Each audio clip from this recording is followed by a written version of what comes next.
दोस्तों, स्वागत है आपका आपके आपके अपने YouTube channel Kabir paramedical classes के ऑनलाइन प्लेटफॉर्म पर। और जैसा कि आप सभी को पता है कि अपने डीएमएलटी बीएमएलटी के नए बैच स्टार्ट कर चुके हैं और अपने लास्ट हेमेटोलॉजी के लेक्चर में बात करी थी एंटीकोगुलेंट की, और एंटीकोगुलेंट के बारे में अपन ने डिस्कस कर लिया था। तो डियर, आज की क्लास में अपन बात करेंगे आरबीसी काउंट की या इरिथ्रोसाइट काउंट की, कि आरबीसी काउंट क्या होता है और आरबीसी काउंट कैसे करते हैं, इसका इंट्रोडक्शन क्या होता है, क्लिनिकल सिग्निफिकेंस क्या होता है, नॉर्मल वैल्यू क्या होती है, स्पेसिमेन क्या होता है, रिएजेंट क्या लेते हैं, प्रोसीजर क्या होती है और प्रिकॉशंस क्या होती है और कैलकुलेशन क्या होती है, सारी चीजें अपन आरबीसी काउंट में देखने वाले हैं। तो डियर, वीडियो को बिना स्किप किए पूरा देखना, ताकि जो भी नेक्स्ट लेक्चर अपन बात करेंगे डब्ल्यूसी काउंट की और प्लेटलेट्स काउंट की, वो आपको इजीली समझ आ सके। ये very very most important topic होने वाला है, क्योंकि डेली 5 या 10 नंबर में हर बार ही क्वेश्चन पूछ लिया जाता है। तो सबसे पहले अपन बात करते हैं डियर आरबीसी, और आरबीसी में भी सबसे पहले बात करते हैं आरबीसी काउंट की।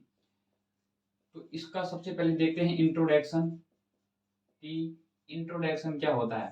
तो डियर, इंट्रोडक्शन की अपन बात करें, जो आरबीसी होता है, तो सबसे पहले अपन बात करते हैं कि the RBC count most important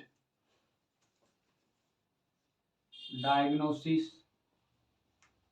in hematology कि RBC count most important diagnosis होता है किसमें डियर? हेमेटोलॉजी में। नेक्स्ट हम बात करें कि the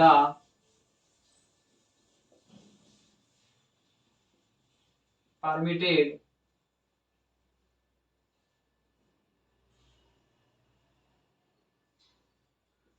of the MCV, MCH and MCHC value are calculated. Clear? The permitted of the MCV, MCH, MCHC value are calculated. इसके अंदर आरबीसी काउंट के अंदर जिसकी इंडिसेज होती है, ये एमसीवी, एमसीएच और एमसीएचसी की वैल्यू को भी बताती हैं। ये काउंट करते हैं। एमसीवी का मतलब होता है मीन कार्पस्कुलर वॉल्यूम, एमसीएच का मतलब होता है मीन कार्पस्कुलर हीमोग्लोबिन, और एमसीएचसी का मतलब होता है मीन कार्पस्कुलर हीमोग्लोबिन कंसंट्रेशन। इसकी वैल्यू को क्या करते हैं डियर? कैलकुलेटेड करते हैं। नेक्स्ट पॉइंट की हम बात करें कि जो आरबीसी काउंट होता है, the RBC count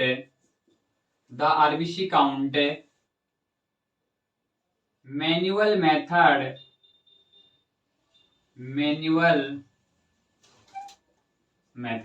the RBC count manual method, ये क्या होता है डियर? मैनुअल मेथड होता है। इट टाइम कंज्यूमिंग, जो क्या करता है, बहुत ज्यादा इसमें टाइम लगता है dear, and इम्प्रेसाइज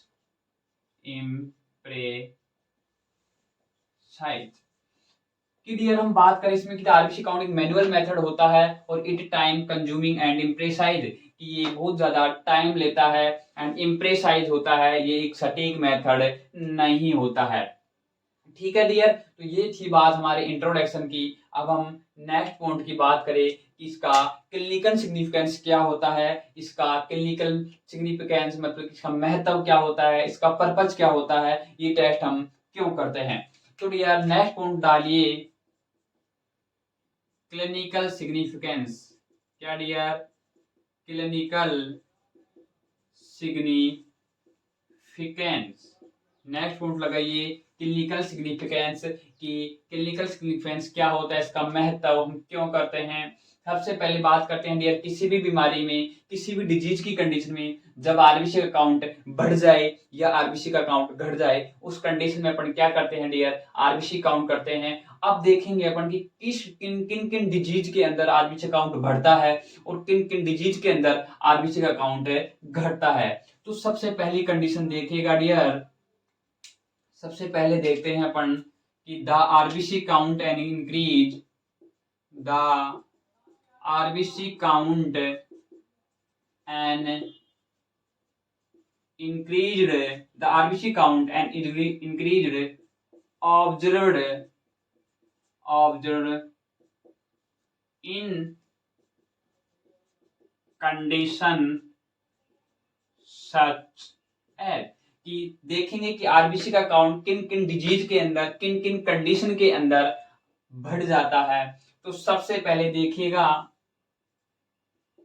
in polycythaemia vera कि डियर आरबीसी का जो काउंट है पॉलीसाइथेमिया के अंदर क्या होता है, इंक्रीज हो जाता है। अब डियर बात करें कि पॉलीसाइथेमिया क्या होता है। पॉलीसाइथेमिया एक एक ब्लड डिजीज होती है, एक क्या होती है, एक ब्लड डिजीज होती है जो क्या होता है डियर, बोन मैरो का डिसऑर्डर होता है। क्या होता है, बोन मैरो का क्या होता है, डिसऑर्डर होता है। बोन मैरो का डिसऑर्डर होता है जिसके अंतर्गत डियर क्या होता है, अपनी जो बोन मैरो है उसकी एक्टिविटी बढ़ जाती है, तो क्या होता है, हीमोग्लोबिन भी क्या हो जाती है डियर, इंक्रीज हो जाती है। अब बोन मैरो की एक्टिविटी बढ़ी, हीमोग्लोबिन इंक्रीज हुआ, इस यानी कि बोन मैरो की एक्टिविटी बढ़ी तो आरबीसी का काउंट भी यहाँ पर क्या हुआ डियर, इंक्रीज हुआ। आरबीसी का काउंट भी क्या हुआ डियर, यहाँ पे इंक्रीज हुआ, और आरबीसी का काउंट इंक्रीज हुआ तो हीमोग्लोबिन की वैल्यू भी यहाँ पर क्या हुई, बढ़ी, क्वांटिटी बढ़ी। तो इस बढ़ी हुई हीमोग्लोबिन की कंडीशन को क्या बोलते हैं डियर, पॉलीसाइथेमिया। दोबारा देखेगा कि पॉलीसाइथेमिया क्या होता है, पॉलीसाइथेमिया क्या होती है, इट इज एक ब्लड डिजीज होती है। क्या होती हैं, एक ब्लड डिजीज होती हैं जिसके अंदर बोन मैरो की जो क्या होता है, बोन मैरो डिसऑर्डर होता है जिसके कारण बोन मैरो की एक्टिविटी बढ़ जाती है और आरबीसी का प्रोडक्शन बढ़ जाता है, आरबीसी इंक्रीज हो जाती है। आरबीसी इंक्रीज होती है तो हीमोग्लोबिन भी इंक्रीज हो जाता है, और इस बढ़ी हुई हीमोग्लोबिन की क्वांटिटी को, इस कंडीशन को बोलते हैं क्या डियर, पॉलीसाइथेमिया। तो ये थी अपनी पहली डिजीज जिसके अंदर आरबीसी काउंट बढ़ जाता है। ठीक है, नेक्स्ट देखते हैं अपन हाइपोक्सिया। क्या देखते हैं डियर, हाइपोक्सिया। हाइपोक्सिया का मतलब क्या होता है डियर, जहां पर हाइपो वर्ड आ जाए उसका मतलब होता है कम, और जहां पर हाइपर आ जाए उसका मतलब होता है अधिक। ठीक है, तो यहाँ पर वर्ड आया है हाइपो मतलब कम, ऑक्सिया यानी ऑक्सीजन, मतलब कि ऑक्सीजन की कमी। तो इसका मतलब पता चल गया कि डेफिशिएंसी ऑफ O2। क्या dear, deficiency of O2, oxygen की कमी, कि यहाँ पर ऑक्सीजन की कमी है, हाइपोक्सिया है। ठीक है, ये इसका मतलब पता चल गया। कि अब कि आप बोलोगे सर हाइपोक्सिया के अंदर आरबीसी काउंट कैसे बढ़ा, देखते हैं कैसे बढ़ा। डिफिशिएंसी ऑफ O2 की कमी हुई। जैसे ही O2 की कमी होती है, क्या होता है डियर, जैसे ही O2 की कमी होती है तो ये जो हाइपोक्सिया है ये किसको स्टिमुलेट करता है, एरिथ्रोपोइटिन को। किसको करता है डियर, एरिथ्रोपोइटिन को।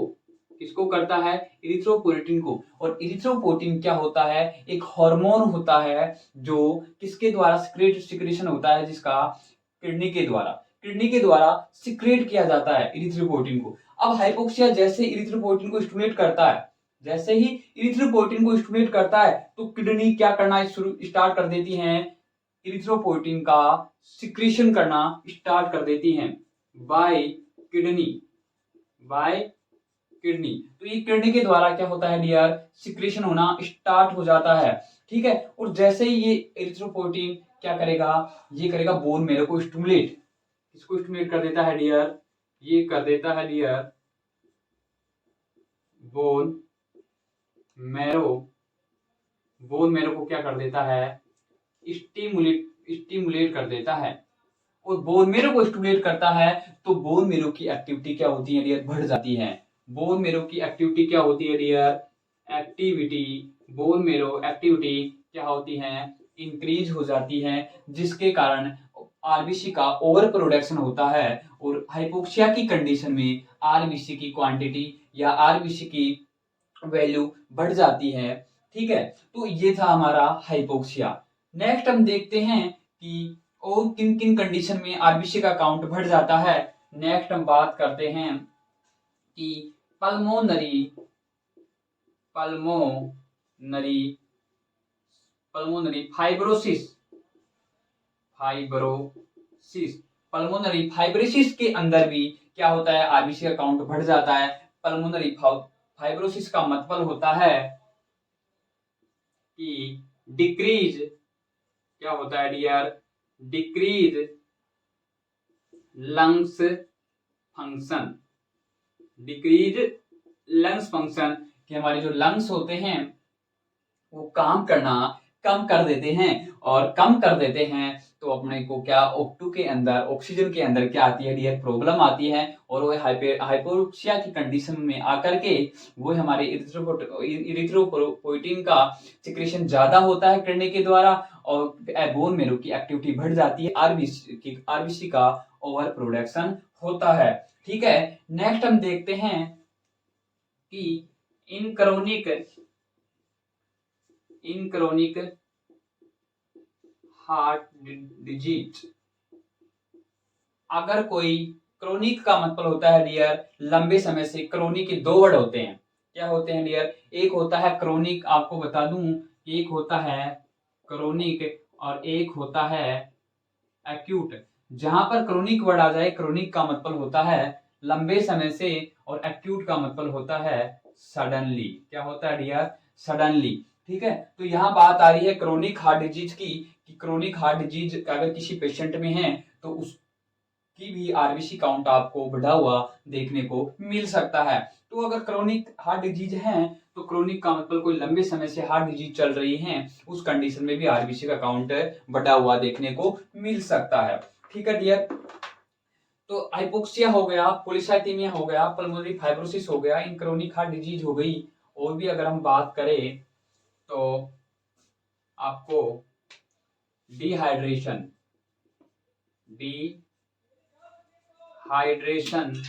या फिर लूज मोशन डिहाइड्रेशन या लूज मोशन की कंडीशन में भी डियर आपको आरबीसी का काउंट क्या मिलता है, बढ़ा हुआ देखने को मिल सकता है। ठीक है डियर, इसके बाद में अपन बात करें एक और कंडीशन की। एक और कंडीशन मैं आपको बता दूं कि haemo concentration due to burns, अगर जलने के कारण क्या हो जाता है डियर, एक वर्ड है जो किसको क्या बोल रहे हैं अपन, हीमो कंसंट्रेशन, क्या है डियर, हीमो कंसंट्रेशन। अगर haemo concentration due to burn के कारण क्या हो जाए, हीमो कंसंट्रेशन हो जाए। ठीक है, हीमो कंसंट्रेशन का मतलब होता है डियर, इसमें अपना जो फ्लूइडिक पार्ट होता है उसका लॉस हो जाता है, मतलब कि इसमें क्या होता है, अपना जो सेलुलर पार्ट होता है, सेलुलर पार्ट क्या हो जाता है, इंक्रीज हो जाता है, और जो फ्लूइडिक पार्ट होता है, कौन सा डियर, फ्लूइडिक पार्ट होता है, वो क्या हो जाता है, डिक्रीज हो जाता है।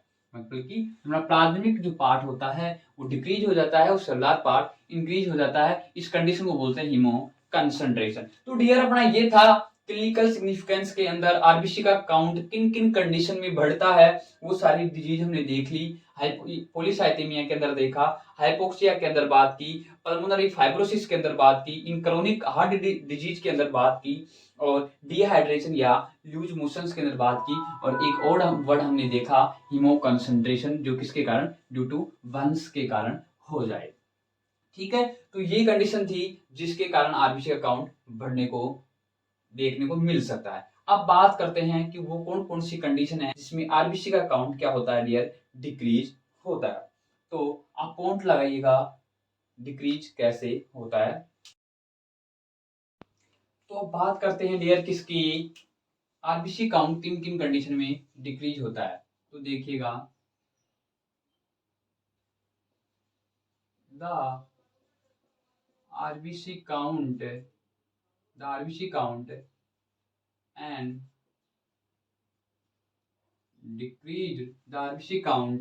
and decrease observed in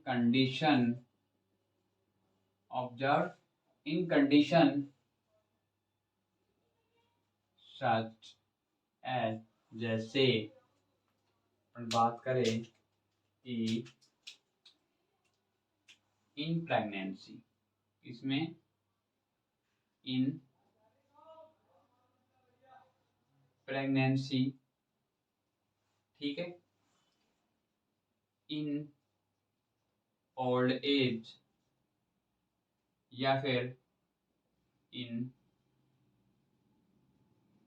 anaemic condition. इसमें डियर कि प्रेगनेंसी के अंदर भी क्या होता है, आरबीसी का काउंट डिक्रीज होता है या डिक्रीज देखने को मिलता है। इन ओल्ड एज के अंदर भी आपको आरबीसी का काउंट डिक्रीज देखने को मिल सकता है। नेक्स्ट बात करें कि इन एनीमिक कंडीशन, एनीमिक कंडीशन के अंदर भी क्या होता है, आरबीसी का काउंट आपको कम देखने को मिल सकता है, या कई बार आपको इन चाइल्ड यानी बच्चों के अंदर भी क्या होता है डियर, आरबीसी का काउंट डिक्रीज देखने को मिल सकता है। ठीक है, तो ये वो कंडीशन थी जिसके कारण आरबीसी का काउंट डिक्रीज हो सकता है या डिक्रीज देखने को मिल सकता है। नेक्स्ट बात करते हैं डियर कि स्पेसिमेन की, कि अपन या फिर सैंपल, स्पेसिमेन या सैंपल की, ये अपन कौन सा सैंपल लेते हैं, आरबीसी काउंट के लिए अपन कौन सा सैंपल लेते हैं। या तो बात करें स्पेसिमेन,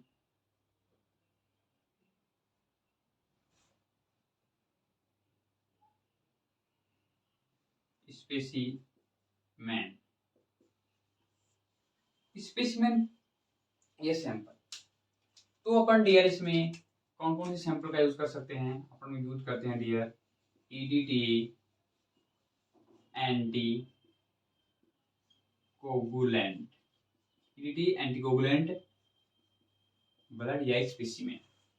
डियर अपन इसमें कैपिलरी ब्लड, कैपिलरी ब्लड का भी यूज कर सकते हैं। किसका, कैपिलरी ब्लड का भी यूज कर सकते हैं। ईडीटी और एंटीकोगुलेंट की अपन ने डियर बात कर ली, लास्ट लेक्चर एंटीकोगुलेंट का था, तो आप लास्ट लेक्चर देख सकते हो एंटीकोगुलेंट का। ठीक है, तो ये कैपिलरी ब्लड का भी इसमें यूज कर सकते हैं। नेक्स्ट अगर हम बात करें तो रिक्वायरमेंट, इसकी रिक्वायरमेंट, इसके अंदर क्या क्या किन किन चीजों की रिक्वायरमेंट होती है। नेक्स्ट पॉइंट की बात करें अपन रिक्वायरमेंट की, रिक्वायरमेंट क्या क्या होती है।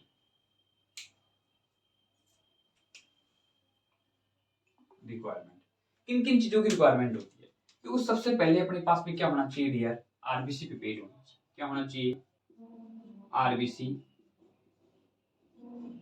प्रिपेयर्ड होनी चाहिए, ताकि अपन आरबीसी प्रिपेयर्ड जो भी फ्लूइड या सैंपल लेंगे वो आरबीसी प्रिपेयर्ड की हेल्प से ही लेंगे। ठीक है, उसके बाद में अपने पास क्या होना चाहिए, माइक्रोस्कोप होनी चाहिए। क्या होना चाहिए, माइक्रोस्कोप होनी चाहिए, ताकि अपन सेल को काउंट कर सके। ठीक है, एग्जामिनेशन कर सके। अपने पास में क्या होना चाहिए डियर, एक कवर स्लिप होनी चाहिए। क्या होना चाहिए, कवर स्लिप होनी चाहिए।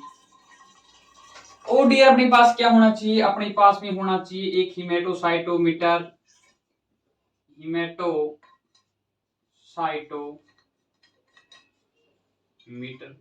अब हीमेटोसाइटोमीटर क्या होता है, हीमेटोसाइटोमीटर का मतलब होता है कि सेल को काउंट करने वाला, या फिर इसको अपन दूसरे नाम से क्या बोलते हैं डियर, न्यूवार इम्प्राउड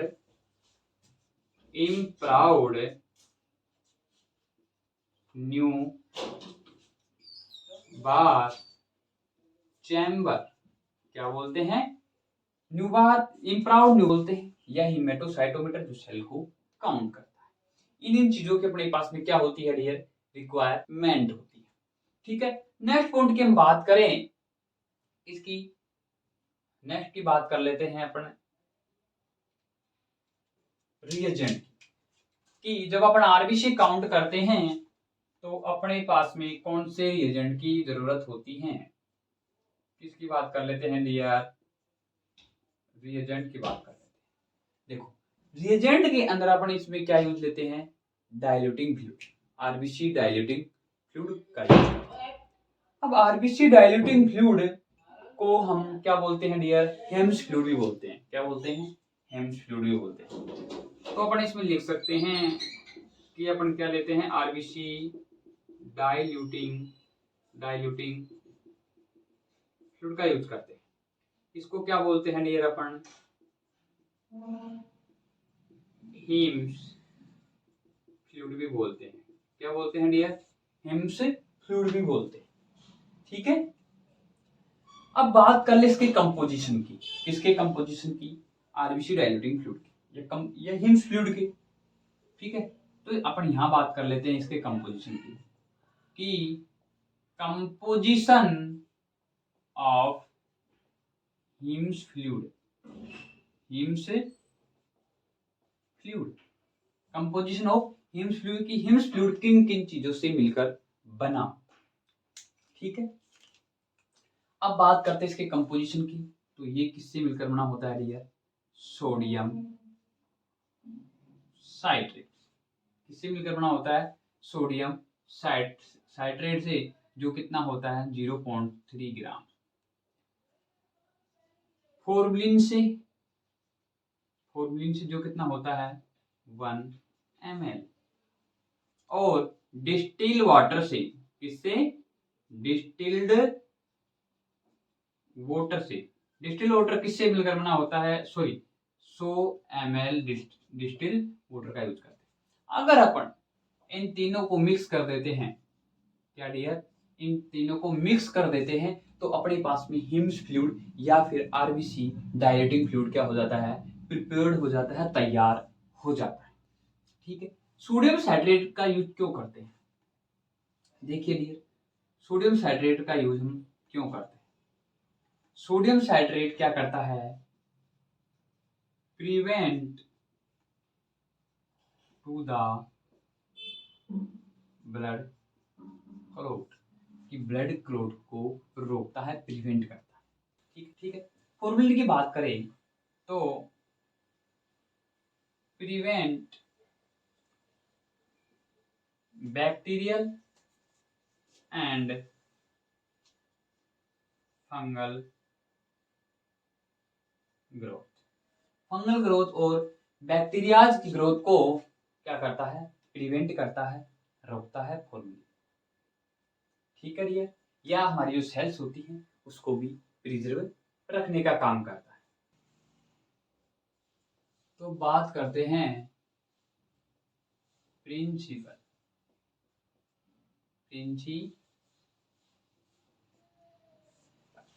कि आरबीसी किस सिद्धांत पर कार्य करता है, किस प्रिंसिपल पर कार्य करता है, ये चीज देखते हैं। देखिएगा,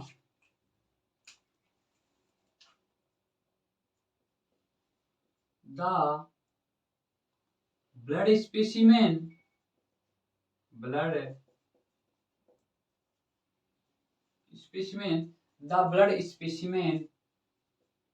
is diluted the blood specimen is diluted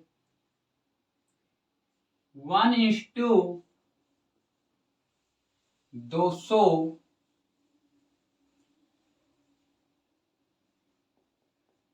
with RBC diluting fluid, कि the blood specimen is diluted करते हैं ब्लड स्पेसिमेन को 1:200 with RBC diluting fluid, help of RBC pipette, किसकी सहायता से, आरबीसी पिपेट की सहायता से। ठीक है डियर, जो अपना ब्लड स्पेसिमेन होता है उसको अपन सबसे पहले डाइल्यूट करते हैं, डाइल्यूशन बनाते हैं। और कितने का डाइल्यूशन बनाते हैं, 1:200 का। 1 पार्ट उसमें क्या लेते हैं, ब्लड सैंपल का लेते हैं, और 2 पार्ट किसका लेते हैं, यानी 2 पार्ट लेते हैं अपन आरबीसी डाइल्यूटिंग फ्लूइड का। ठीक है, नेक्स्ट बात करें कि द सेल, या फिर इसमें ही नेक्स्ट कर लो, the cell counted high power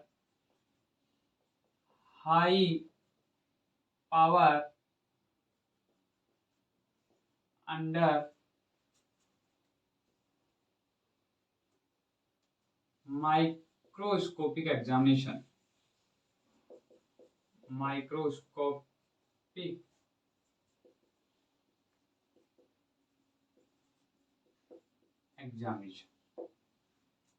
cell को अपन काउंट करते हैं हाई पावर के अंदर जो हाई पावर होता है वो होता है 40x। माइक्रोस्कोप के अंदर अलग अलग टाइप के लेंस पाए जाते हैं। जो लो पावर होता है वो होता है 10x। ये क्या होता है? Low power. और जो हाई पावर होता है वो 40x होता है और एक 100x होता है जो होता है ऑयल इमर्शन। ठीक है।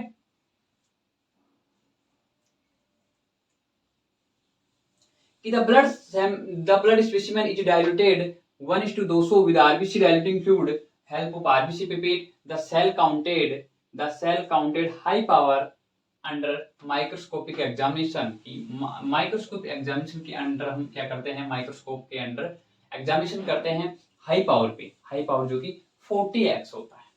ठीक है, ये था हमारा प्रिंसिपल। अब नेक्स्ट हम बात करते हैं इसकी प्रोसीजर की। इसकी बात करते हैं डियर, इसकी प्रोसीजर की बात करते हैं। इसका प्रोसीजर क्या होता है? सबसे पहले बात करें डियर अपन कि अपन जो ब्लड सैंपल लेते हैं वो ब्लड सैंपल कितना लेते हैं? ड्राउ द ब्लड सैंपल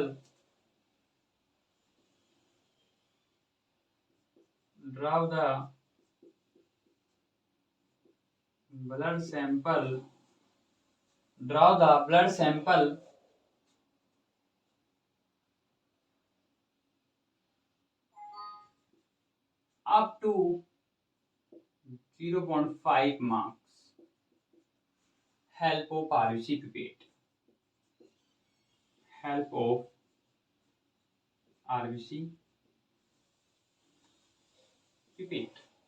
कि अपन ब्लड सैंपल लेते हैं 0 से 0.5 मार्क्स तक हेल्प ऑफ आरबीसी पिपेट की सहायता से हेल्प।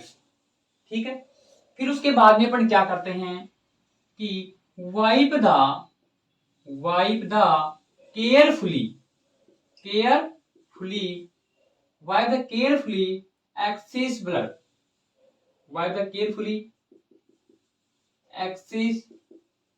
ब्लड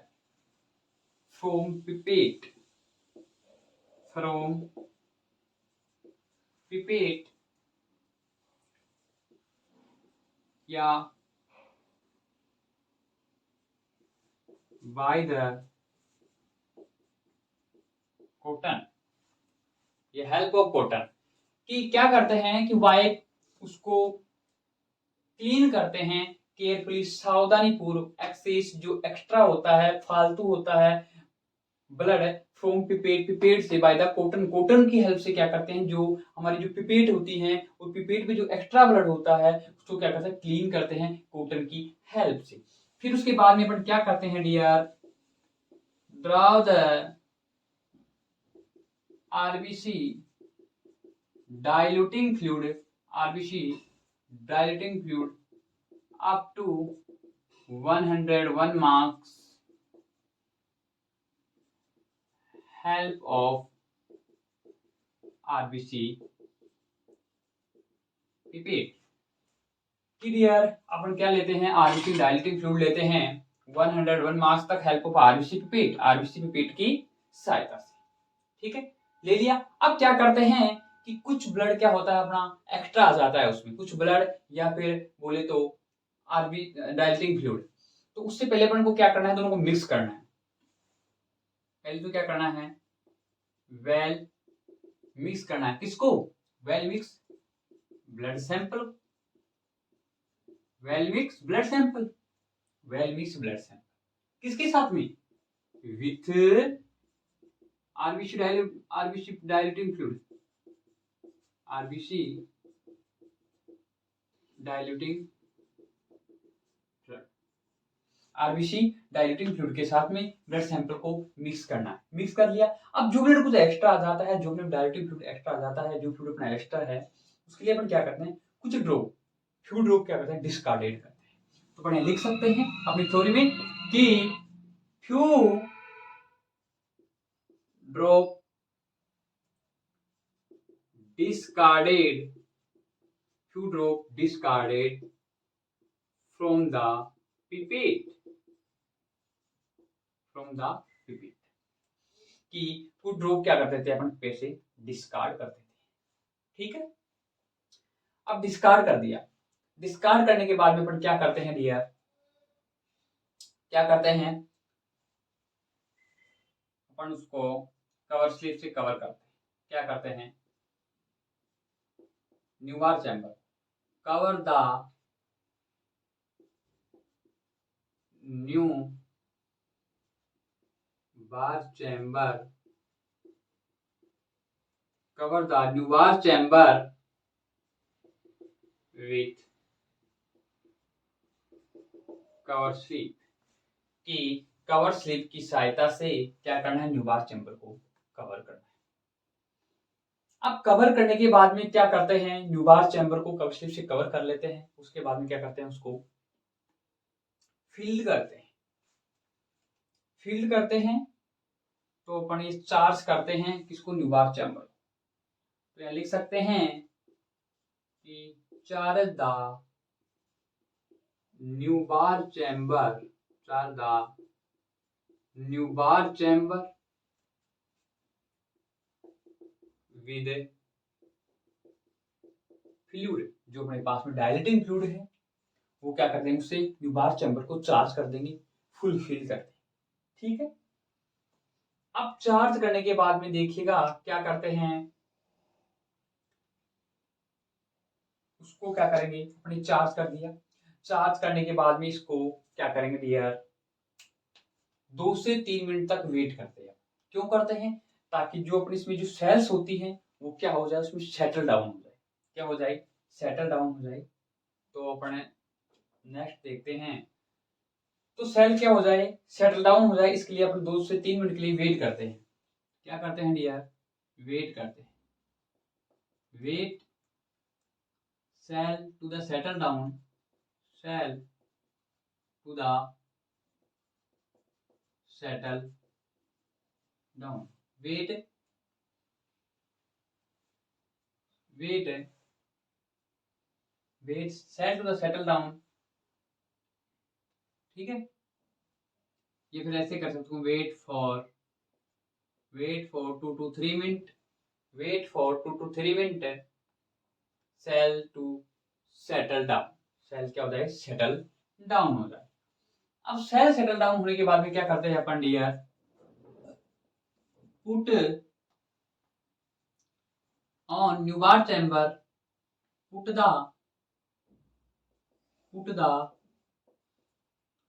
न्यू बार चैम्बर,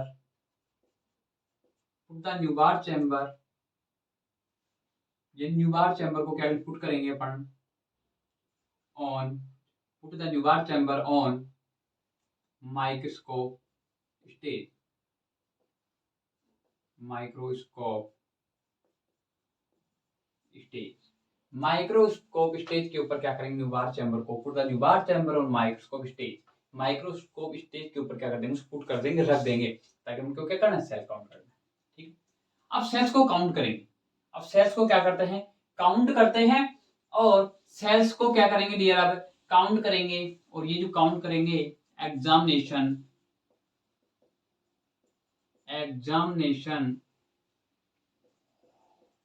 अंडर हाई पावर, क्या करेंगे, examination under high power, high power के अंदर आप क्या करेंगे, सेल्स को एग्जामिनेशन करेंगे, काउंट करेंगे। हाई पावर हमने बात की थी कि 40x होता है, ना होता है 40x होता है, ठीक है। और अपन जो इसको सेल को काउंट करेंगे वो कहाँ करेंगे, बिल्कुल कहाँ करेंगे, सेंट्रल एरिया में। न्यूबार चैम्बर का जो सेंट्रल एरिया है, सेंट्रल एरिया होता है डियर, अपन एक न्यूबार चैम्बर के बारे में या फिर हीमोसाइटोमीटर के बारे में एक नेक्स्ट लेक्चर में बिल्कुल डिटेल से स्टडी करेंगे कि उसमें न्यूबार चैम्बर क्या होता है, कैसा होता है, किस काम में आता है और उसकी कैलकुलेशन कैसे करते हैं, वो डिटेल से अपन स्टडी करेंगे उसको, ठीक है। उसमें आपको डिटेल से बताएंगे। और अपन जो सेल काउंट करेंगे, the cell counted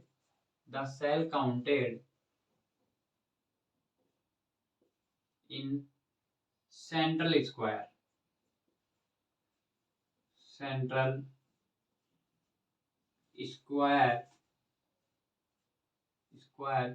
the cell counted in central square in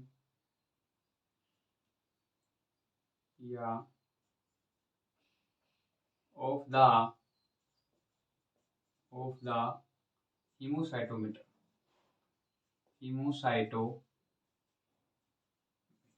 ठीक है डियर।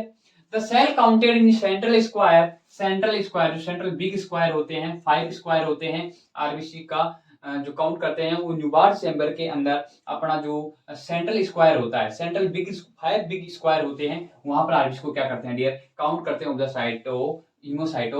हीमोसाइटोमीटर या न्यूबार चैम्बर, इम्प्राउड न्यूबार चैम्बर, ठीक है डियर। तो ये थी डियर अपनी प्रोसीजर कि आरबीसी काउंट अपन कैसे करते हैं, ठीक है।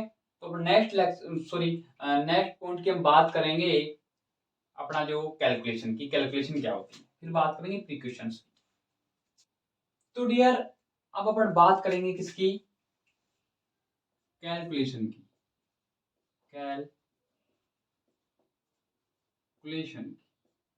कैलकुलेशन कैसे करते हैं। देखिए कैलकुलेशन का एक फॉर्मूला होता है और वो फॉर्मूला क्या होता है डियर, टोटल आरबीसी बराबर number of cell counted upon area of counted into dilution upon depth of fluid, ठीक है। ये क्या होता है, एक आरबीसी को काउंट करने का फॉर्मूला होता है कि नंबर ऑफ सेल काउंटेड, कि अपने जो अपन सेल काउंट करेंगे वो सेल काउंटेड, ठीक है, वो यहाँ इसकी जगह यहाँ रख देंगे, जो सेल काउंटेड करेंगे वो रख देंगे इसकी जगह, ठीक है। एरिया ऑफ काउंटेड कि कितने एरिया में करते हैं अपन, जो बिग 5 स्क्वायर के अंदर करते हैं, बीच में जो अपना सेंट्रल स्क्वायर होता है, जो 5 बिग स्क्वायर के अंदर अपन क्या करते हैं, काउंट कर देंगे, तो यहाँ पे वो लिख देंगे। डाइल्यूशन, अपने डाइल्यूशन कितना लिया था, 1:200 का लिया था, ठीक है, तो यहाँ पर डाइल्यूशन लिख देंगे, ठीक है। डेप्थ ऑफ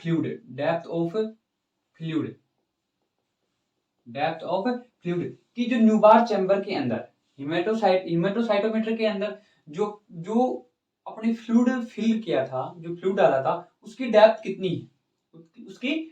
कितनी है, वो यहाँ पे लिख देंगे और अपना क्या आ जाएगा, आरबीसी काउंट। इसकी कैलकुलेशन, हिमेटोसाइटोमीटर, न्यूबार चैम्बर क्या होते हैं, कैसे कैलकुलेशन करते हैं, इसके लिए आपको एक स्पेशल लेक्चर आपके लिए प्रोवाइड करवाया जाएगा, ठीक है। अब बात कर लेते हैं कैलकुलेशन की, बात कर लेते हैं किसकी, नॉर्मल वैल्यू, किसकी बात कर लेते हैं डियर, नॉर्मल वैल्यू की। आरबीसी की नॉर्मल वैल्यू क्या होती है, देखिएगा नॉर्मल वैल्यू, देखो नॉर्मल वैल्यू मेल और फीमेल में क्या होती है, डिफरेंशिएट होती है, अलग अलग होती है, मेल और फीमेल के अंदर। देखो मेल के अंदर होती हैं 4.5 से 6 मिलियन पर CUMM और फीमेल के अंदर होती हैं 4 से 4.5 मिलियन पर CUMM। ठीक है, मिलियन पर CUMM क्यूबिक मिलीमीटर, ये इसकी क्या होती है, यूनिट होती है। ठीक है, अब देखिएगा फीमेल की तुलना में आरबीसी काउंट फीमेल की तुलना में मेल में अधिक पाया जाता है, क्यों? अगर आपको इसका आंसर पता है तो आप कमेंट सेक्शन में कमेंट करके जरूर बताना, अदरवाइज इसका आंसर हम नेक्स्ट लेक्चर में जब हीमेटोसाइटोमीटर और इसकी कैलकुलेशन की बात करेंगे तब इसका आंसर आपको मिल जाएगा। ठीक है, इसकी नॉर्मल वैल्यू हो गई। अब नेक्स्ट अपन बात करते हैं इसकी डियर प्रीकॉशंस की, या फिर बात करें सोर्स ऑफ एरर की। क्या क्या एरर आ सकते हैं? देखो, पहला एरर की हम बात करें कि फॉल्स हाई काउंट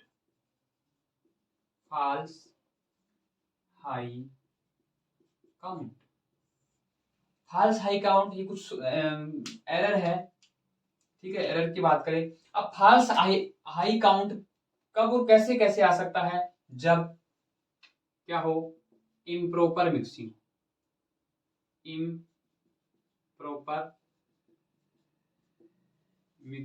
अब इम्प्रॉपर मिक्सिंग उस सैंपल की हो, डाइल्यूटिंग फ्लूइड की हो, किसी की भी हो सकती है। ठीक है, या फिर अपन बात करें एरर ऑफ कैलकुलेशन में भी एरर हो सकती है। एरर ऑफ कैलकुलेशन, भाई एरर ऑफ कैलकुलेशन में भी क्या हो सकती है डियर? कैलकुलेशन में भी एरर हो सकती है। ठीक है, अब अपन बात करें कि कुछ पिपेटिंग या फिर डाइल्यूशन में, कुछ पिपेटिंग में भी मिस्टेक हो सकती है। किसमें हो सकती है? पिपेटिंग में भी मिस्टेक हो सकती है। इम्प्रॉपर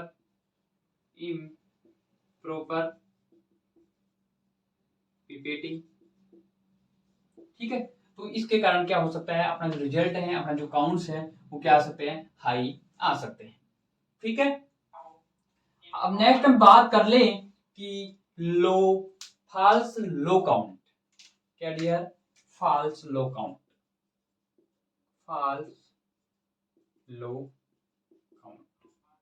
ठीक है, अब ये इसमें भी कुछ ऐसे ही रीजन हो सकते हैं, जैसे इम्प्रॉपर डाइल्यूशन, इम्प्रॉपर डाइल्यूशन हो, या फिर एरर ऑफ कैलकुलेशन हो।